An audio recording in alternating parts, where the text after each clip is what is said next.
Hello friends, welcome to channel of Rachit classes.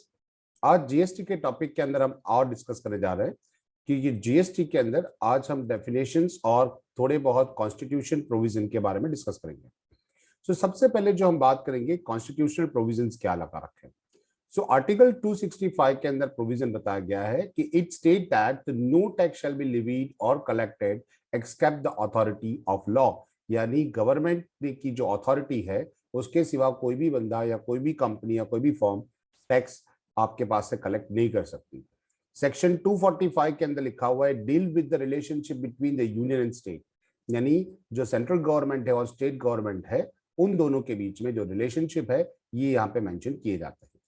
First में mention किया है कि power to enact a law is conferred on parliament and on the state legislations. ये जो भी सत्ता है वो सत्ता सिर्फ किसके पास रहेगी? जो सेंट्रल गवर्नमेंट है, जो पार्लियामेंट है और जो स्टेट लेजिस्लेशंस है उसके पास ये जो भी आपके पास उनके जो पावर्स है वो उनके पास रहेंगे। इट स्टेट दैट, ये बताते हैं कि parliament may make the laws for the whole, यानी पूरे का पूरा लॉ बना सकते हैं, और the any part of the territory of India, यानी पूरे इंडिया के लिए भी बना सकता है या फिर इंडिया के कोई पर्टिकुलर टेरिटरी एरिया के लिए भी बना सकता है। And the state legislator may make the law for the whole or part of the state, यानी स्टेट लेजिस्लेशन अगर लॉ बनाना चाहता है तो वो अपने पूरे स्टेट में लगा सकता है या उसके कोई पार्ट के लिए भी लॉ बना सकता है। तो कॉन्स्टिट्यूशनल प्रोविजन 245 में ये मेंशन है। सेकंड चीज मेंशन की है कि there is no law was made by parliament shall be deemed to be invalid on the ground that it would be have the extra territorial operations, यानी कोई भी उनकी एक्स्ट्रा टेरिटोरियल, यानी अगर कोई गवर्नमेंट है तो गवर्नमेंट एक दूसरी गवर्नमेंट के लिए कोई टेरिटोरियल ऑपरेशन के लिए काम नहीं करेगी, यानी वो कोई लॉ नहीं बना सकती। जैसे कि गुजरात गवर्नमेंट महाराष्ट्र गवर्नमेंट के लिए कोई टेरिटोरियल लॉ नहीं बना सकती, तो एक्स्ट्रा टेरिटोरियल ऑपरेशंस नहीं हो सकते उसमें। So no law was made by the parliament shall be deemed to be invalid on the ground that it would be have the extra territorial operations. Section 246 के अंदर जो मेंशन किया गया है, it gives the respective authority to union and state government to levy tax, यानी कोई भी authorities union या स्टेट गवर्नमेंट को टैक्स लगाने की जिम्मेदारी या रिस्पेक्टिव अथॉरिटी को ये जिम्मेदारी दी गई है कि वो लोग टैक्स लगा सकते हैं। और उसके अंदर 7 शेड्यूल के अंदर क्लासिफाइड किया है 3 लिस्ट। जो पहला लिस्ट बना रखा है उसे यूनियन लिस्ट कहते हैं। उसके अंदर पार्लियामेंट के हिसाब से यानी सेंट्रल गवर्नमेंट, यहाँ लिखा है matters on which the parliament that is central government has exclusively right to make the law, यानी यूनियन लिस्ट के अंदर जो मेंशन किया गया है कि पार्लियामेंट क्या कर सकती है, कोई भी लॉ बना सकती है, उसके पास उसका राइट्स है। लिस्ट नंबर 2 जो मेंशन किया है उसके अंदर स्टेट लिस्ट है, यानी कि कोई स्टेट गवर्नमेंट अगर अपना लॉ बनाना चाहती है तो उसके पास पूरा अधिकार है कि वो matters on which the state legislature has an exclusive right to make the law, law बनाने के लिए उनके पास पूरी सत्ता है। लिस्ट जो है वो कॉन्करेंट लिस्ट है, लिस्ट नंबर 3 जिसे कहते हैं वो कॉन्करेंट लिस्ट होता है। उसके अंदर बोथ यानी गवर्नमेंट, सेंट्रल गवर्नमेंट और स्टेट गवर्नमेंट के पास जो लॉस है, यदि दोनों के साथ में मिलकर अगर कोई लॉ बनाना है तो matters on which the parliament and state government has power to make the law, ये जो होता है वो कॉन्करेंट लिस्ट के अंदर होता है। 246A1 के अंदर लिखा हुआ है कि concurrent power of the levy GST has been given to the parliament and state, यानी कॉन्करेंट जो पावर है वो जीएसटी के लिए पार्लियामेंट और स्टेट गवर्नमेंट दोनों को उसकी पावर दी गई है, यानी सत्ता दी गई है। और एक्सक्लूसिव राइट्स जो है, exclusive power of the parliament for the intra state supply, that is IGST. IGST के लिए अगर आपको कुछ रूल बनाना है तो वो सिर्फ पार्लियामेंट यानी सेंट्रल गवर्नमेंट ही लॉ बनाएगी। उसका जो रूल नंबर बताया गया दैट इज 246A2 के अंदर मेंशन किया गया है कि एक्सक्लूसिव राइट जो इंटरस्टेट होता है तो उसमें स्टेट गवर्नमेंट पार्टिसिपेट नहीं करेगी, सेंट्रल गवर्नमेंट क्या करेगी, उसका एक्सक्लूसिव पावर उसके पास होता है, वही काम करेगी और वही लॉ बनाएगी। तो नेक्स्ट पॉइंट है उसके बाद जो है वो है फ्रेमवर्क ऑफ जीएसटी इंडिया, कैसे काम करता है, उसका फ्रेमवर्क कैसा है। तो इंडिया का जो फ्रेमवर्क है वो ड्यूल जीएसटी जैसा है। ड्यूल जीएसटी दुनिया के बहुत सारे देशों में जीएसटी है, लेकिन इंडिया ने जो अपनाया हुआ है वो क्या है, ब्राजील ने या फिर कनाडा के अंदर जो ड्यूल जीएसटी है, ड्यूल जीएसटी का मतलब होता है कि सेंट्रल गवर्नमेंट और स्टेट गवर्नमेंट दोनों को उससे जीएसटी की इनकम मिलने वाली है, उसे हम ड्यूल जीएसटी कहेंगे। और जो भी आपने देखा होगा, कोई भी बिल देखा होगा उसके अंदर CGST, CGST, SGST दोनों लगाए जाते हैं। तो एक पोर्शन जाता है सेंट्रल गवर्नमेंट को, एक जाता पोर्शन जाता है स्टेट गवर्नमेंट को। तो उसे लिए वो पोर्शन को 50-50 बांट लिया रहता है। यही सिस्टम कनाडा में और ब्राजील में थी, इसलिए इंडिया ने उसे अडॉप्ट किया हुआ है।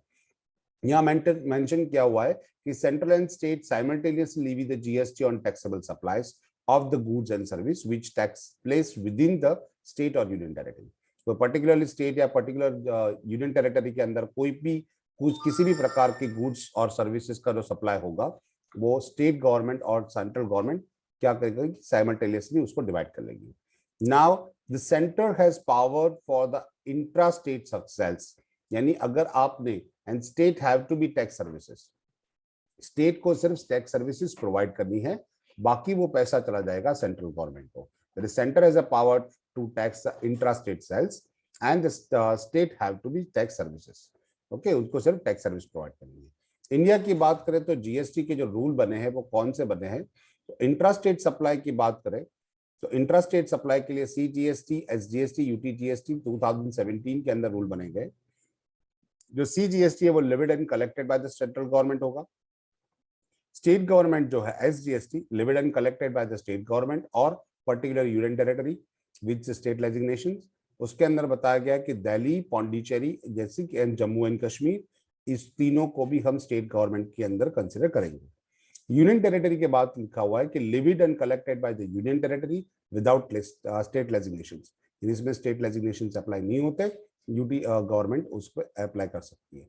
जबकि इंटर बताया गया है कि इंटर स्टेट है, अगर दो अलग अलग स्टेट के अंदर कोई होता है तो उसके ऊपर हम IGST लगाएंगे, और IGST levied and collected by the central government on all the inter state supply. कोई भी इंटर स्टेट सप्लाई हुआ, दो स्टेट के बीच में कोई भी सप्लाई हुआ, तो वो टैक्स कलेक्ट भी और लिविट दोनों क्या करेगी, सेंट्रल गवर्नमेंट करेगी। IGST के बारे में और लिखा कि IGST will be appointed by the between the central government and state government in a manner provided by the parliament as per the recommendations of the GST council, article 269A। Article 269A हमने देखा था कि उसके हिसाब से central government और state government दोनों के बीच में वो डिवाइड किया जाएगा, लेकिन अप्लाई और collected by the central government होता है। यहाँ पे IGST का जो रेट बनता है वो रेट होता है CGST प्लस SGST जितना होता है। अगर SGST नहीं है और UTGST है तो उतना ही होता है। ये जो है ये यहाँ मेंशन किया गया है। नोट करके मेंशन किया है कि import of the goods and service into India will be deemed to be the interstate supply. यानी अगर आप फॉरेन से कोई भी गुड्स अप्लाई यहाँ पे मंगवाते हो तो उसे हम इंटरस्टेट सप्लाई कंसिडर करेंगे, एंड और इंटरस्टेट सप्लाई के हिसाब से उसके ऊपर नोटिंग किया जाएगा, उसके ऊपर चार्ज लगाया जाता है। यहाँ पे और एक चीज मेंशन की है कि for Andaman Nicobar, Lakshadweep, Chandigarh, Ladakh, Dadra Nagar Haveli and Daman and Diu, there is no state legislations and hand UTGST Act is applicable। यहाँ यूनियन टेरिटरी लगाए जाए तो कौन कौन सी यूनियन टेरिटरीज है हमारे इंडिया के अंदर, तो इसके हिसाब से यहाँ मेंशन किया गया कि अंडमान निकोबार आइलैंड्स है, लक्षद्वीप है, चंडीगढ़ है, लद्दाख में, दादरा नगर हवेली में, दीव और दमन के अंदर यहाँ पे UTGST एक्ट लगेगा, नहीं कि कोई स्टेट गवर्नमेंट लगेगा। हाँ, और एक चीज मेंशन और कर दी गई है कि Delhi, Pondicherry and Jammu Kashmir has own state legislation, उनके स्टेट लेजिस्लेशन है तो वहां पे SGST एप्लीकेबल होगा। अच्छा, ये जो GST एप्लीकेबल होगा तो कौन से रेट से होता है, तो यहाँ GST रेट के बारे में मेंशन किया गया है कि central government and state government had levied the rates jointly decided by the central government and state government on the recommendations of the GST council। यानी जो GST काउंसिल डिसाइड करेगा, उनका रिकमेंडेशन होगा, उसके हिसाब से सेंट्रल गवर्नमेंट और state government jointly क्या करेंगे, टैक्स लगाएंगे।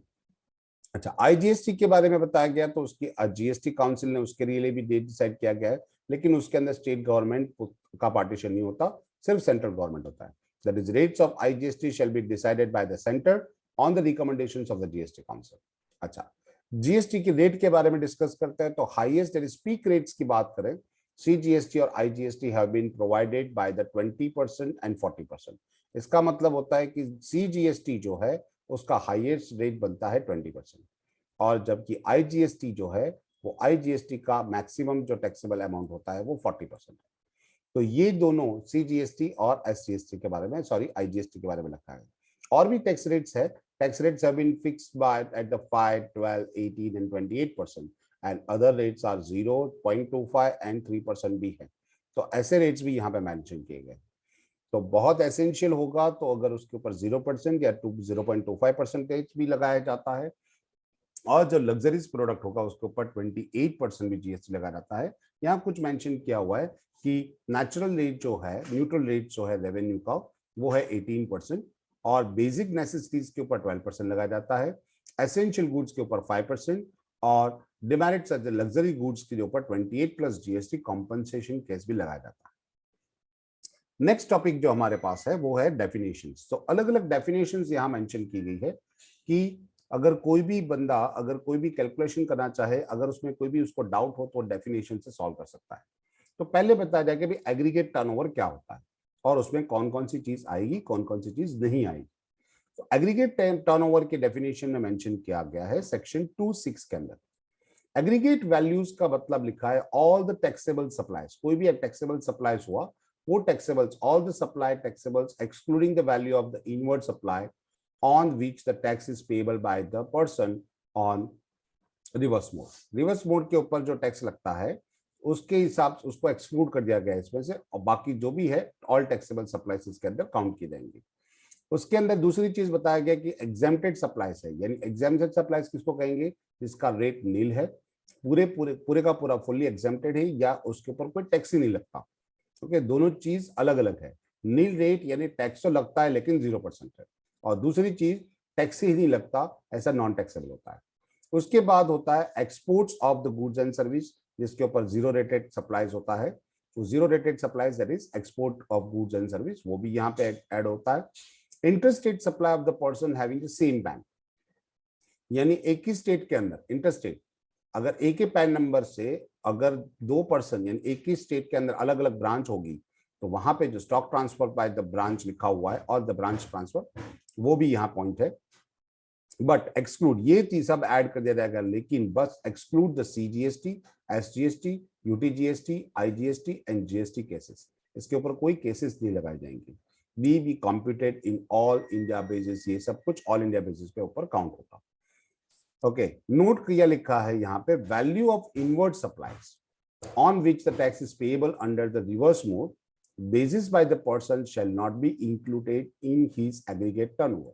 इनवर्ड सप्लाई का मतलब होता है जो रिटर्न्स कर दिया गया है गुड्स, उसका जो आपने रिवर्स मोड के जो बेसिस आप क्रेडिट मिल जाता है, वो टर्नओवर के अंदर काउंट नहीं होगा।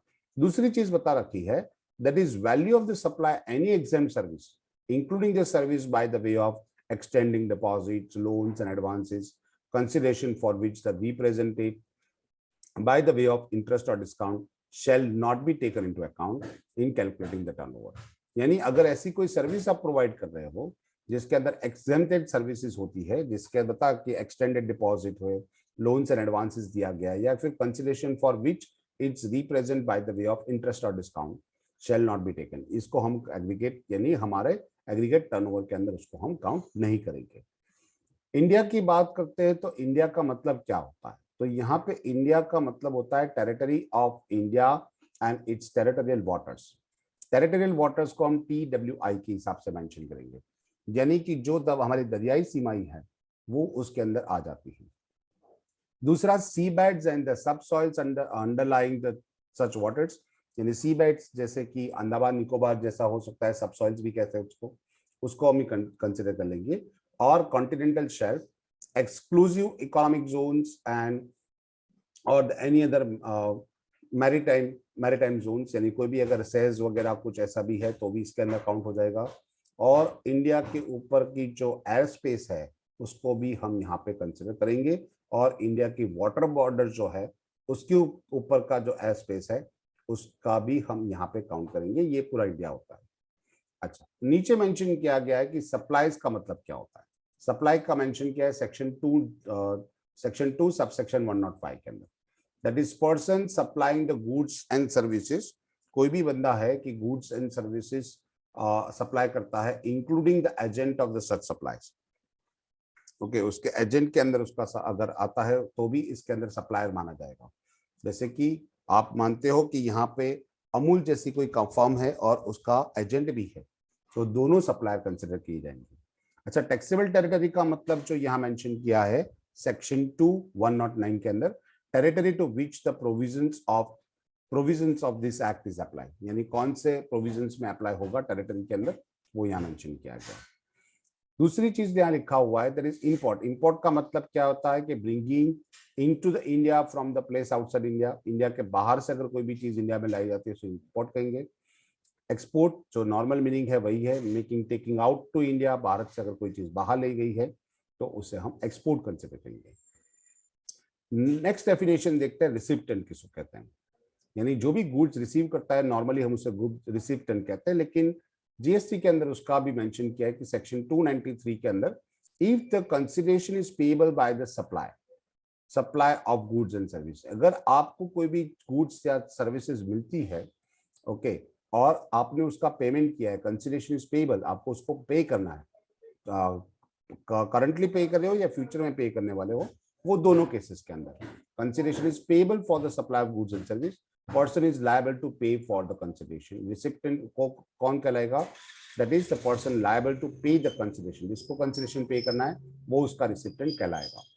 अगर no consideration, if no consideration is payable for the supply of goods, अगर आपको उसके ऊपर कोई कंसिडरेशन नहीं पे करना है, okay, then person to whom the goods is delivered, जिसको गुड्स पहुंचाया जाएगा, या फिर मेड अवेलेबल, जिसके लिए वो अवेलेबल होगा, और टू हुम द पोजेशंस और use of the goods is given और द मेड अवेलेबल, यानी जिसको गुड्स डिलीवर किया गया वो बंदा रिसिप्टेंट कहलाएगा, या तो फिर मेड अवेलेबल जिसके लिए है वो, या to whom the possession of the use of the goods, जो उसका यूज करने वाला होगा वो उसका जिसको दिया गया और जो उसको यूज करने वाला है, ये बंदा क्या कहलाएगा, ये होगा रिसिप्टेंट। कब, जब कोई कंसिडरेशन नहीं पे करना है तब, if the no consideration is payable. अच्छा, if the no consideration is payable for the supply of the consideration service, ये पहले बात की थी गुड्स की, अब बात करते हैं सर्विसेज की। गुड्स के लिए अलग रूल है, सप्लाई के लिए अलग, सर्विस के लिए अलग रूल है। Person to whom is service rendered, जिसको हम सर्विस देंगे वो बंदा रिसिप्टेंट कहलाएगा।